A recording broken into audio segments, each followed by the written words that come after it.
All right, you guys, I'm hopping in here to just say I am actually excited about the news getting out about Russell Brand. I mean, it has taken forever to catch up with that sleaze bag. Forever. Okay, so it never happened to me. I met him one time. I was on his talk show. That was it. And guys like that don't usually come for me because they think of me as a dude. So in that way, I'm actually lucky because they still can't conceive that a woman tells jokes and that she might want equal pay. All right, that aside. But like, I have a girlfriend that was at an AA meeting and he was the speaker. And afterwards, she went to shake his hand for a good share, which is very common. And I'm not going to expose her name because it's Alcoholics Anonymous. I'm open about going to AA, but the anonymity is key. And she said that he just came right up to her, got in her face, pushed his groin against hers, and was trying to be, like, this is an AA meeting, was trying to be, I'm not even going to say trying to be funny, it's just gross. But it tells you, like, the mindset of so many of these comics. And I just want to point out, like, there's so many more coming. There's so many more coming. And look, it's with actors as well. And I just want to be a little bit lighthearted because you don't hear this shit about Dame Judy, I'll do this joke again. You don't hear this crap about Dame Judi Dench. Like, you don't hear, like, Julianne Moore is sexually assaulting somebody. And let me just talk about female comics because that's obviously what I know. But like, when you're a female comic, honestly, we're all pretty similar. Like, we want to do a really good show. Maybe you invite friends to your show, maybe not, whatever. Female comics tend not to have like a posse or a crew that travels with them unless they're like opening and there's a reason. But, you know, we don't have spotters. Like, the guys have spotters, and I mean, like, almost all of them have spotters. So that's somebody that's one of their bros who picks out a girl in the audience, like, before the show, that is the comics type to get, like, a afterwards, that sort of thing. And I just want to point something else out in defense of my sister comedians. And I'm saying this about Russell Brand as someone who got canceled in a way that he could only live in fear of. Like, seriously, you guys, I was canceled for a protest photo, but I was investigated by the Department of Justice and put on the no-fly list. Like, it's not even a comparison, so I'm sure he'll be, like, complaining about it and whining about it, but he'll be fine. All the guys will be fine, trust me. They all have, like, armies of people behind them that are actively working to bring them back constantly.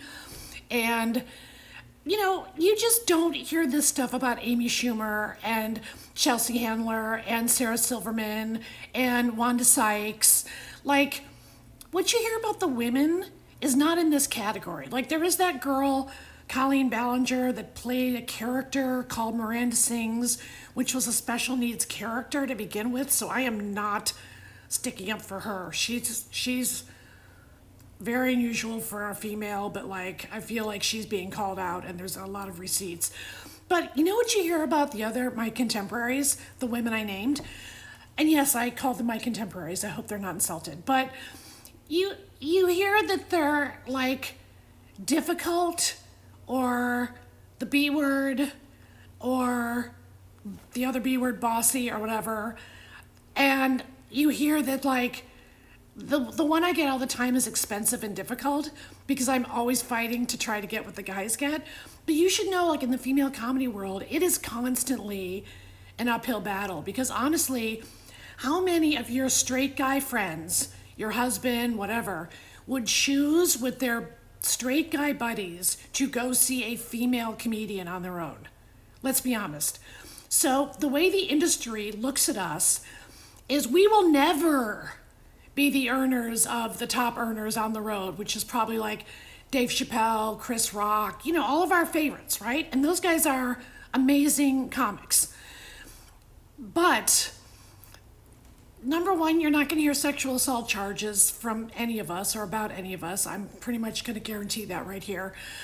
But also, Like Amy Schumer made the most money last year on the road of any female comedian.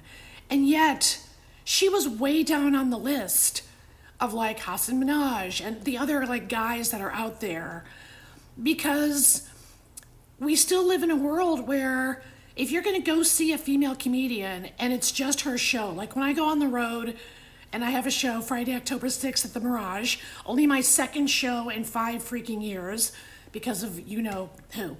But anyway, you know, my audience is like ladies and gay guys, and that's amazing. It's an amazing audience.